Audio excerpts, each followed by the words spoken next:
I started playing guitar back in like the early 90s, which is kind of like the tail end of sort of the OG shred era with Yngwie and George Lynch and all that, when guitar was really cool and just like, it was like, I don't know, I felt like that was probably the peak of guitar until recently, where I feel like the state of metal guitar now kind of reminds me of that era again. You've got your people like Tim Henson and Tosin and, you know, that whole generation who have made it cool in a way that it wasn't for a long time. What's your take on that and where the guitar scene is now?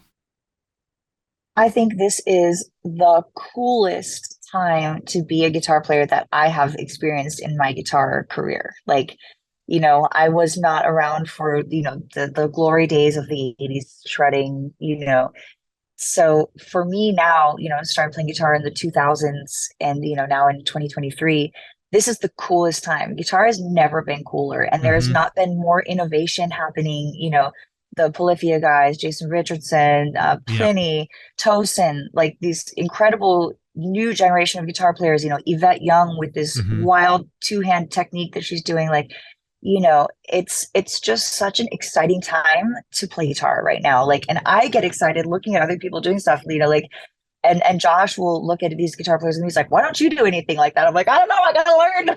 Like, I can't. there's like I gotta keep up with the Yeah, the it's kids now. wild. It's It's unbelievable wild. and There's so people. inspiring. Yeah, I mean, like talk about like Jason, for example. Like, if you asked me 15 years ago, I wouldn't have thought it was humanly possible to do what he does. I don't know if it's humanly possible now, to be honest with you. Like, and and I got a chance to play with the Polyphia guys with Tim and Scott once Okay. at NAMM. We did an event for the Steve Vai Pia launch for his new signature guitar. And this jam that I'm gonna set up was myself, Scott and Tim, Steve Vai, Joe Satriani, Paul Gilbert. No And the pressure. three of us were like, what the fuck are we even doing here? Like, and it was like, oh my God, like, and that was where you really saw the old guard and the new Yeah. guard like come together in a really harmonious, wonderful way. Like we're standing around on stage playing My Guitar Wants to Kill Your Mama at the House of Blues in Anaheim with like all these industry people are there. And like we're all getting to do our own thing. The Polyphia guys were doing their shreddy stuff, like I was doing my stuff. Steve and like the way that they said it too was so casual. It's like it could be you and the guys and the probably Joe and Paul and of Uh-huh. course Steve. And I was like, oh yeah, Steve and Joe and Paul Right. and Tim and Scott. Like Right. I'm like no big deal.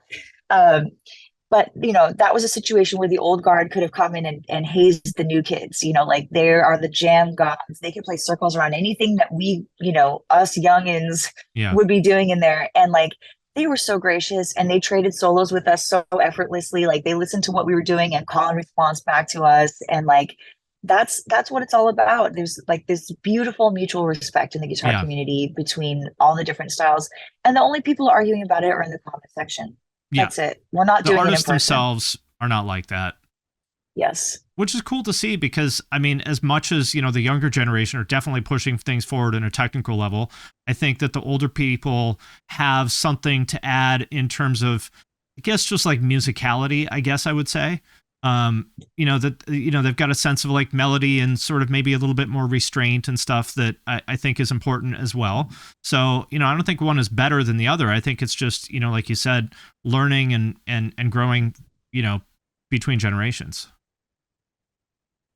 Exactly. And like I love that Satriani is putting out Satriani music.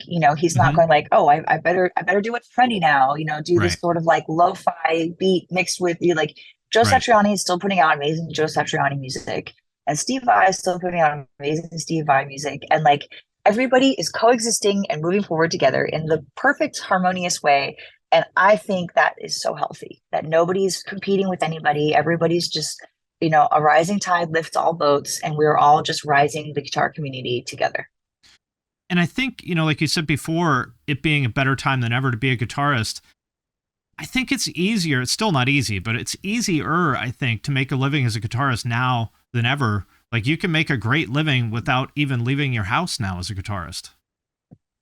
Oh yeah, I have a singer on this tour for the first time. Her name is Casey Carlson, and she made her name on TikTok, and she gets, endorsements, and I'm not really sure how the business side of what she does works, but like I know she makes a very nice living doing TikTok, Hmm. and I don't even know how my TikTok is like, 10 low calorie drinks to order when you order your coffee, whatever. Like mine is not even music stuff at all, but like, this generation has it figured out where you don't even, like you said, you don't even have to leave the house to be a professional musician anymore.